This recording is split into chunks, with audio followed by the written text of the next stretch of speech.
Hello and welcome to Take on Tech. This is the show that keeps you updated on everything you need to know about technology.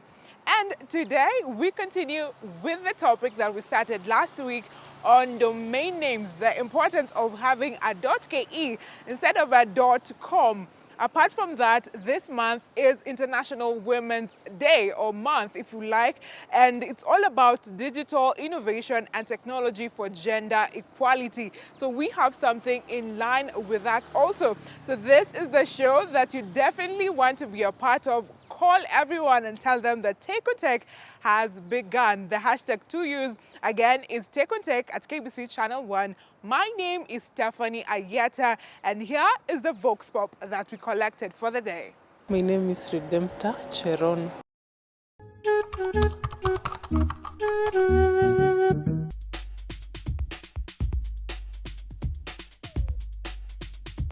I think, first of all, the women that are already in tech should be empowered. Like, you create a safe space for these women. You know, sometimes you are at work and the men in that section or that department are like, oh no, you are a woman, you can't do this. And then another thing is, in high school, primary, these young girls, you should also like enlighten them about the technology that like women can do this engineering work. Like sieti kazi ya madem tu peke yake, ukiona dem mrembo, the only work that she can do ni kufanya tourism na business. They can also do engineering. In terms of knowledge, skills, women are good compared to men. As in, if they can be given that opportunity to lead, actually, not only men can stand to be CTOs, PTO, and everyone to be the chairs of that technology or tech companies, but if we can embrace even our women to lead there, I think we can have good plan as a country, good plan as a nation in tech industry, because they are good and they even fast compared to men. Because us as men, yes, we have that manship, but a woman with that small brain or thinking capacity, utakuta she's more best to tech compared to that man. I've actually studied electrical and electronics engineering, telecommunications option. So basically I'm in the tech sector. There's a lot that needs to be done. Being that I'm there right now and I see what's happening, I think there's some things that really need to be done. Like, first of all, I think the enlightening needs to start with our parents at home, you see, so that unaona wanaweza pea their girl children the motivation and tell them that you are equally important as the boy children. You can equally take up these courses, you're equally as bright as them. Yeah, and then I also think in the primary schools there should be a lot of motivation, a lot of enlightening to the girl child by these tech companies, by their teachers, by our leaders, by our women rep, telling them that they can also be in those spaces because it's basically meant for everyone.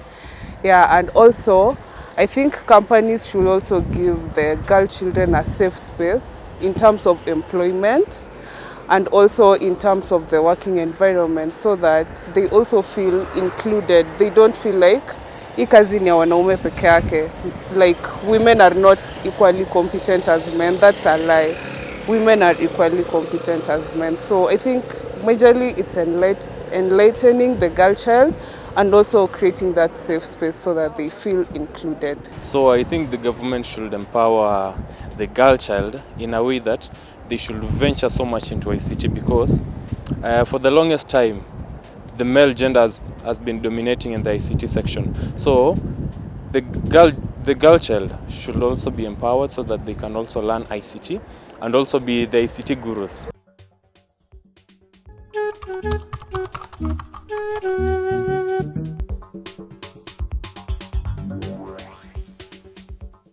All that you have had are people's opinion on the question of the day, which we are also asking you. And the question is, What do you think should be done to help women progress in the tech sector? Talk to us. The hashtag is TakeOnTech at KBC Channel 1. In tech news, we'll be giving you some background information on what has been happening to women in the tech sector in line with digital innovation and technology for gender equality. And internationally, Jack Ma, the billionaire founder of Ant Group, is to give up control of the Chinese fintech company. This and much more in our Tech News Roundup.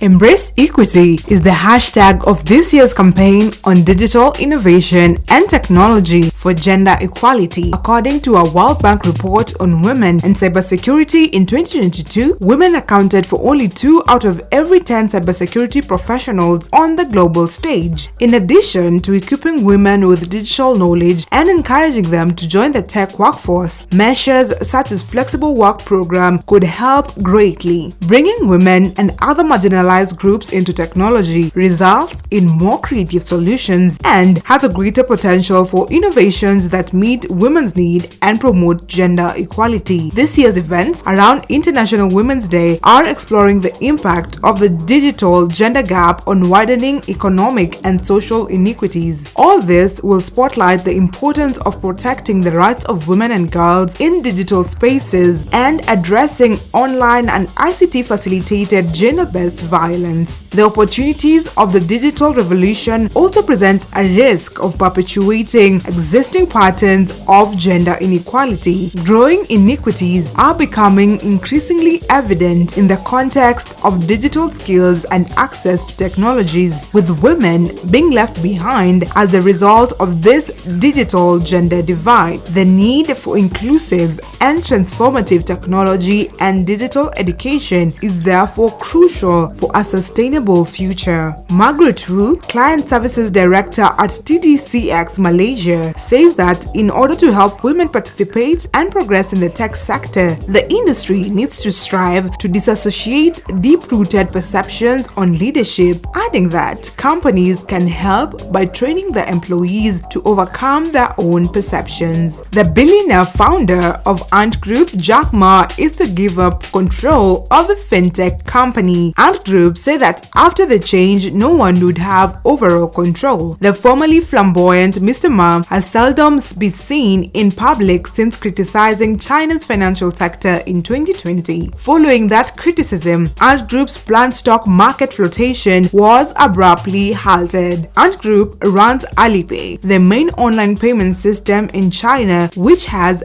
eclipsed cash, checks, and credit cards. Mr. Ma, a former English teacher who founded e-commerce giant Alibaba, directly and indirectly controls more than 50% of Ant Group. However, after the changes in governance structure, he will control just over 6%, according to an Ant Group statement. In November 2020, Ant's £26 billion stock market flotation, which would have been the world's largest, was cancelled at the last minute. At the 11th hour, Chinese authorities cited major issues over regulating the firm. Some analysts saw it as an attempt by the Chinese government to humble a company that had become too powerful and a leader who had become too outspoken. The regulatory intervention came after Mr. Ma had told the financial conference that traditional banks had a pound shop mentality, lauding the merits of the digital banking system, and stressed that future lending decisions should be based on data and not collateral. And by acting in consent, Mr. Ma controlled Ant through his stake and by acting in concert with other shareholders. But Ant said shareholders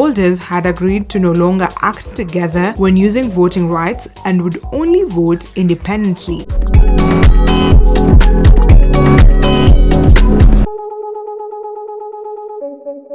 In Tech of the Week, we have a very interesting feature for you where we'll be answering the question, what is the future of weeding?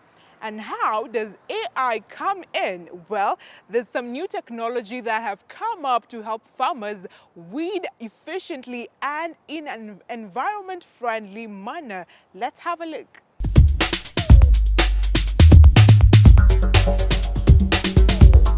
New technology is helping farmers around the world tackle weeds in a more efficient and environmentally friendly way. A system called See and Spray Ultimate. It looks like a typical field sprayer in that two long arms stick out either side of the tractor with spraying nozzles dotted along the underside of each. What makes this sprayer far more high-tech is that it is fitted with 36 cameras. This constantly scan the plants in front of them, immediately identifying what is a crop and what is a weed. Controlled by an AI software system, the connected sprinklers then only spray herbicide onto the individual weeds rather than drenching the entire field. To help the software identify the weeds, there are more than 300,000 images on a John Deere database. The system currently works with 3 crops: corn, soybeans, and cotton, and is so far only available in the US. For farmers elsewhere in the world, a number of viral farms, both large and small, have developed similar smart weeding technologies. This include German company Bosch BAF Smart Farming, whose camera scanning weeder is called Smart Spraying Solution. However, the advanced spraying method may look like farmers still face an uphill battle against weeds because some weeds evolve to look more like the crop and they can be harder to find. Given the high cost of these new weeding technologies, some experts would like to see farmers given financial help from the government so that they can afford to buy them.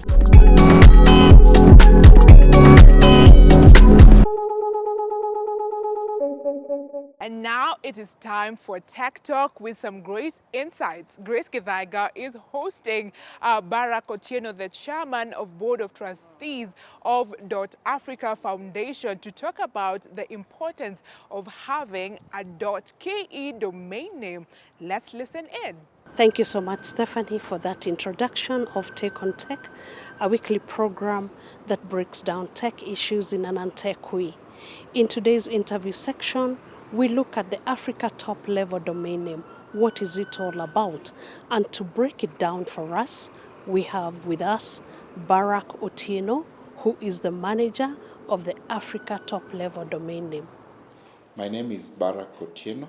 I'm the General Manager of Africa Top-Level Domains Organization, the regional association of country code top-level domain registries in Africa.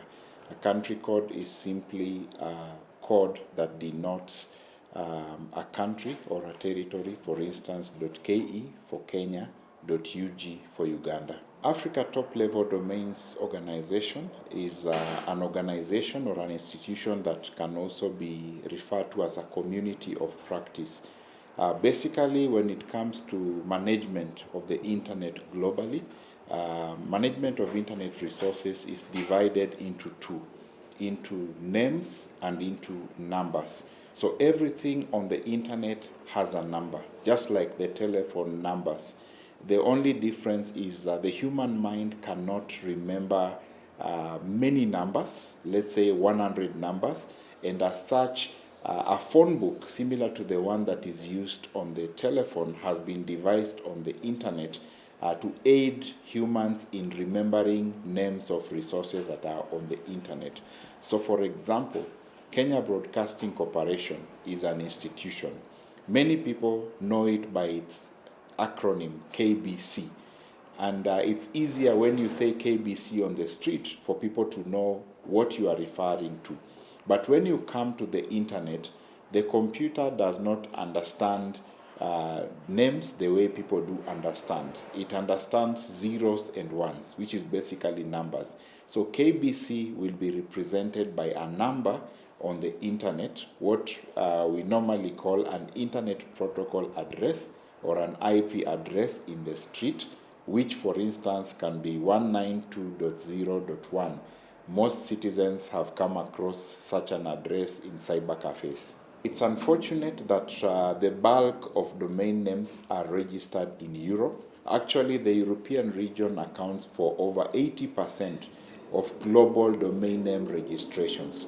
So every time we buy domain names, Wanjiku and Adongo buy domain names, chances are high the money is flying to Europe. or to the other regions. And that is why we have country code top level domains. For example, for Kenyans.ke, for East Africans, Ugandans have .ug, Tanzanians have .tz. So when you buy a .ke, or when you buy a .ug, or when you buy a .tz, the money remains locally. And that money can be used to support internet development locally. But when you buy a .com, or what is referred to as generic top-level domains, a .com is owned by an institution that is based outside the African continent, and therefore most of that money goes out there. So it's important that African citizens understand the flow of money in the global marketplace. While at that, humans have always traded. Humans have always had markets. And I know most Kenyans come from a village somewhere, and there is a market day where people either go to sell things or they just go to meet and exchange things through barter trade. The new marketplace is the internet, and it is the domain name that is enabling people to be able to meet online. But the type of domain name that you buy first determines where the money is going in terms of from a country perspective. For example, if you are on a generic name such as .com, then the money is going outside the country. But if you are on a country code such as .ke or .ug or .tz, the money is remaining internally. So just to answer your question, we are not doing well because Europe still accounts for over 80% of registrations. Africa accounts for a paltry 1% of registrations globally. So that means that Africans are not doing business online. Africa Top Level Domains Organization has been in existence for 15 years now as a community of practice.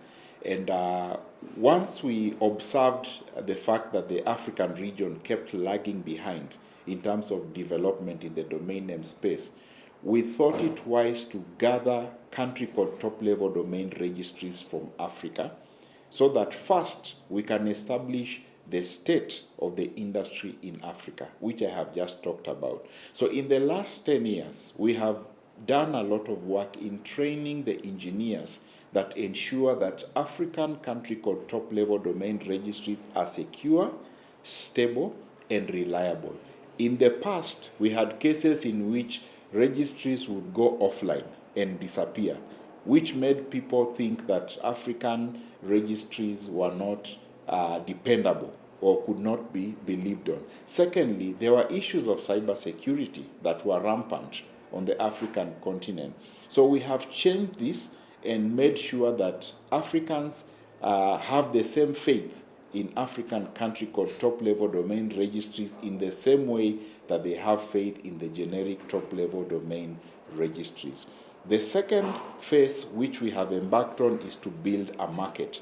So we are currently building communities of practice at local level through what we call National Domain Name System Fora, where the registry partners with local institutions, whether from government, academia, civil society, and the private sector, to have local conversations on how they can improve their domain name systems locally. And as we speak, we have seen a remarkable change in how domain names are registered at local level. Having said that, there are a lot of issues that are beyond the remit of country code top-level domain registries.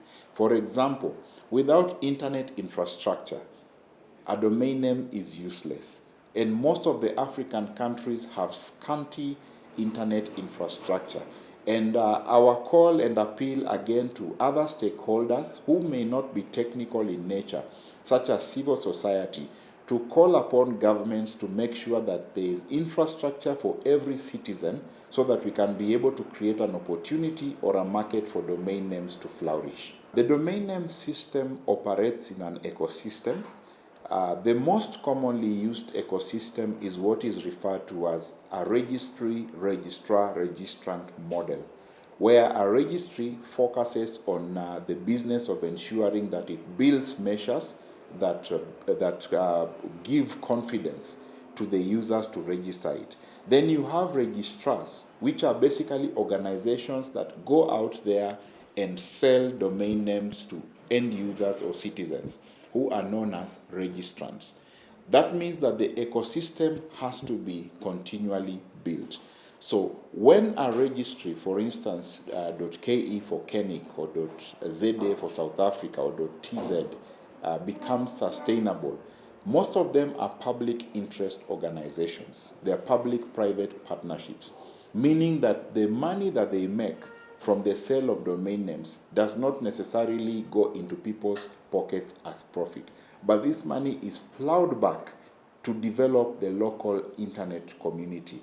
So one of the biggest challenges that the government is facing is the issue of digital literacy. So these funds can be used to ensure that many more people are trained about different products and services on the internet value chain, and registrants are also taught of their responsibilities when it comes online. Because even trading online is a skill. It is just like in the market, you have to arrive to the market early, you have to get the best position if you are to make sure that you've sold your product and you're able to go home. And the domain name business operates on a first come, first served basis. It's not magic. So citizens need to be trained on how to leverage on the domain name for them to be able to profit. Contech takes a short break. In today's interview section, we are looking at the Africa top-level domain name with Barack Otieno. Keep watching us on all our platforms, and that's at KBC Channel 1.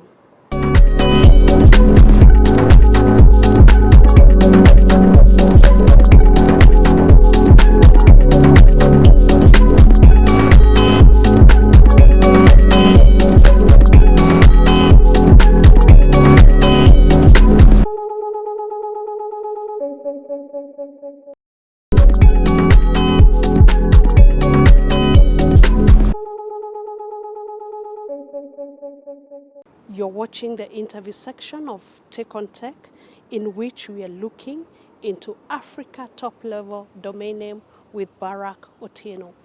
I'll start with the most important stakeholder, the people, or the people who are registering domain names, who are referred to as registrants.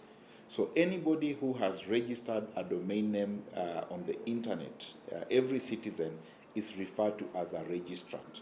Now, the registry operates just like the registrar of births and deaths, where every time there's a newborn, they are entered into a register that can be accessed through a particular office, whether at national government level or at local level. And when the person dies, again, they are entered into a register. At the same time, when there is a rite of passage, such as a marriage, again, it is announced openly, so that in case there is any contest, it can be addressed. So the registry operates in a similar manner, but at the base of it is the citizen who is the registrant. Now, we have had problems in the past where registrants ask the intermediaries or the organizations that normally register the domains from the registries, known as registrars, to register domain names on their behalf. Sometimes when these registrars go under, the registrants are unable to access their websites, or they are unable to access their emails because they cannot get the people who registered it for them. Secondly, if a criminal activity is conducted using the domain name, again, you find that it is the registrant who is in trouble. So it's very important that a registrant gives their proper details when registering a domain name, and they know what their domain name is being used for. The second important stakeholder is the registrar. These are the institutions or people who sell domain names to the community. They need to be properly acquainted with the value of a domain name. Therefore, it's very important to ensure that, one, we give them adequate training before they go out to sell the domain names on the benefits and also the challenges that come with registration of domain names. Again, we need to lower the barriers in terms of licenses that are required or operating costs for the registrars. As I mentioned earlier, Africa is still lagging behind, and for us to get ahead or to be on par with our counterparts in Europe, we need to lower the barriers so that we can increase the registration. And last but not least, of course, there is a registry.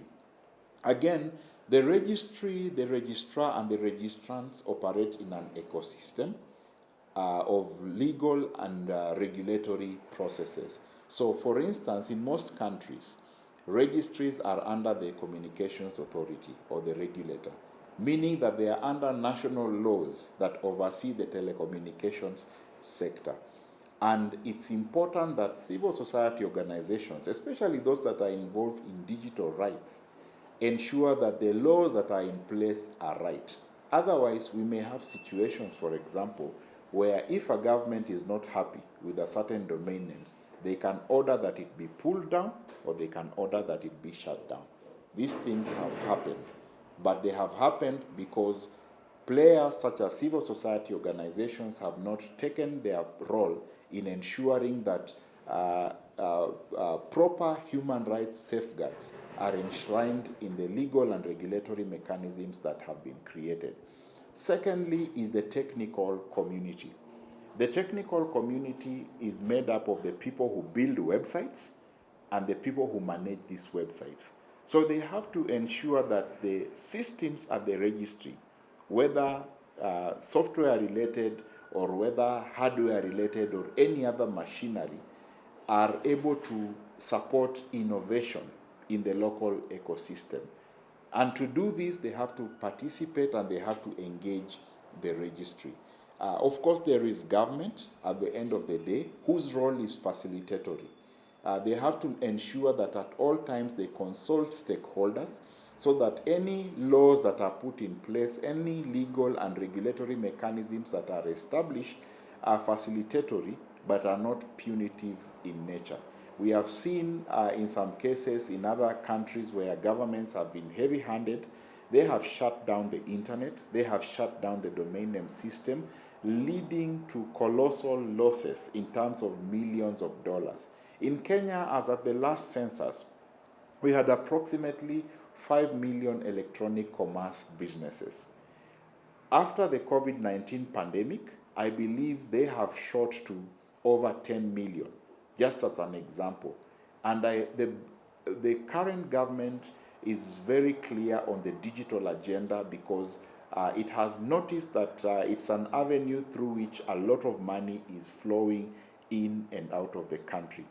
My closing remarks is to encourage African citizens, starting with Kenyans, East Africans, to support their local domain name ecosystem because if you buy your local domain name, you keep the money or the resources locally.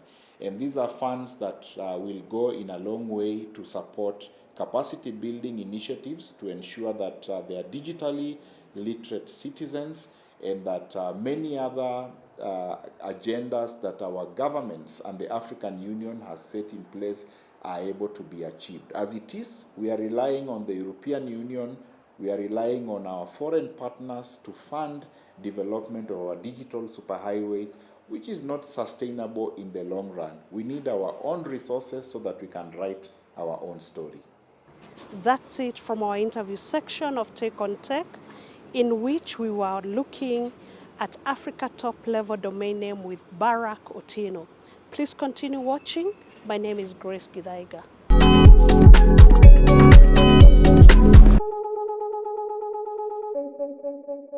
And now it is time for the Innovators Club. Here we try and challenge your mind to think outside the box. Sometimes we bring you great innovators that will keep you updated on what is happening in the tech sector. And for today, we have a special something for you, a do-it-yourself hack, which you can try at home with minimal resources and then give us a feedback on how that went. Check it out.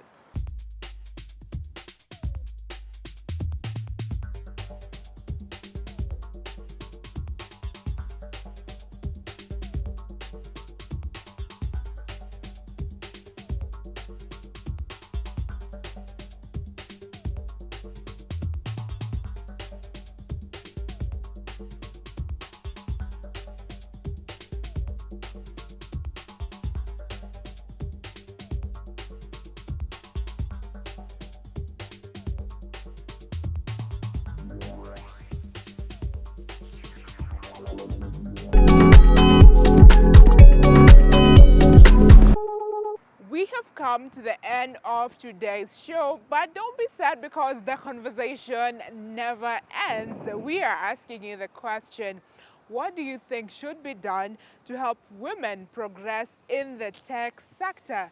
Talk to us, interact with us on our social media handles at KBC Channel 1 or on my personal social media handle at Stephanie Ayieta. You can use the hashtag #TakeOnTech. We meet next week, same time, same place. Until then, let's keep it tech. Adios.